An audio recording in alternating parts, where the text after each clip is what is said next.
Yeah, hi, my name's Gary Lewis and welcome to today's episode of Lewis Presents, and this one's today entitled Tales from the East Side.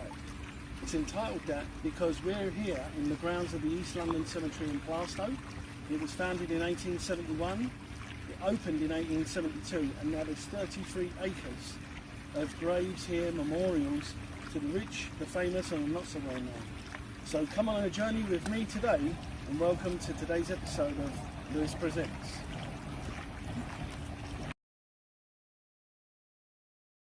We're at the grave here of Elizabeth Stride, the third chronological victim of Jack the Ripper.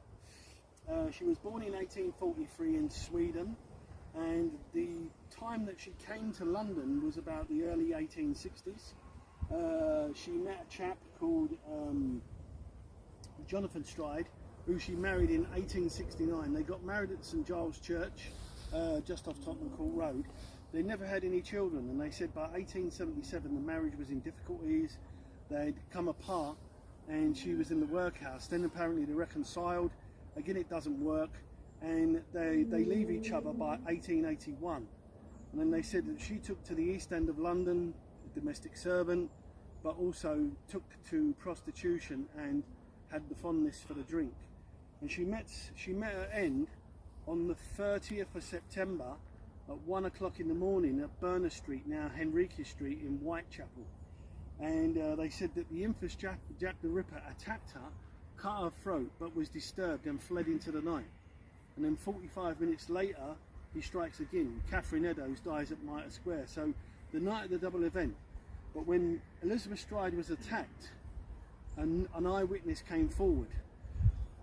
His name was Israel Schwartz, and the police detective had Aaron Kosminski in custody, and he said to Israel Schwartz, "Is that the man who attacked Elizabeth Stride?" He said, "That's the man." He said, "Will you testify?" He said, "No," and they let him go.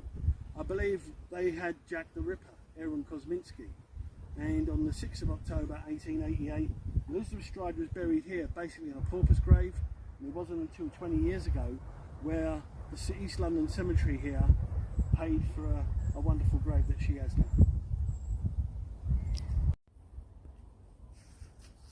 Yeah, so I'm at the grave here, and there's probably very few graves in London that has a Congressional Medal of Honor winner here, as we have here with Maurice Wagg.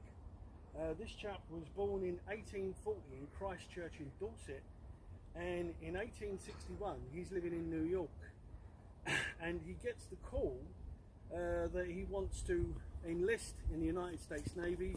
He fights on the side of the Union to abolish slavery, and it all happens on the 30th of December 1862. He's at Cape Hatteras, and the ship he's on, USS Rhode Island, sees that the USS Monitor is in trouble, it's sinking. Maurice Wagg and several other men, he was a coxswain at the time, went out in a rowing boat in a terrible storm, and they rescued 4 officers and 12 other men of 12 other ranks. For this heroism, he was recommended for the Congressional Medal of Honor. And in December, New Year's Eve, December 1865, he was awarded the Congressional Medal of Honor by Abraham Lincoln. By 1885, he decided he didn't want to stay in America, and he moved back to London. And by 1926 he's living in Galbraith Street, Poplar, in the East End of London. He died, and he was buried in this cemetery here, in the East London Cemetery here in Plaistow. But he didn't have any grave, it was just a pauper's grave.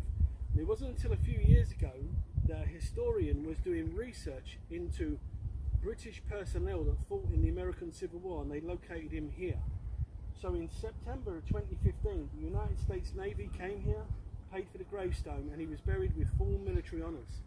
And one member, who was a distant relative of Maurice Wagg, said he never spoke about this when he was living.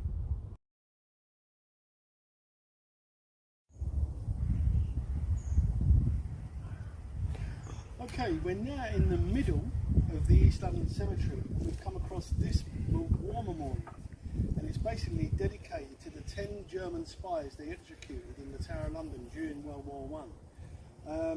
One in particular was Karl-Heinz Lodi.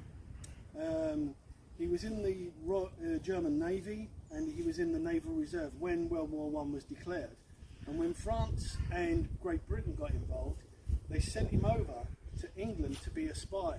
And he was at Edinburgh at Leith, watching the movements of the Royal Navy ships down there. He believed he'd been spotted, and MI5 was picking up his messages. He made his way to Liverpool, eventually making his way to Ireland.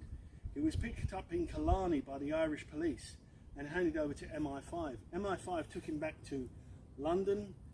He stood trial at a military court and he was found guilty. And on the 6th of November 1914, Karl-Heinz Lodi was executed at the Tower of London, the first person to be executed in over 167 years.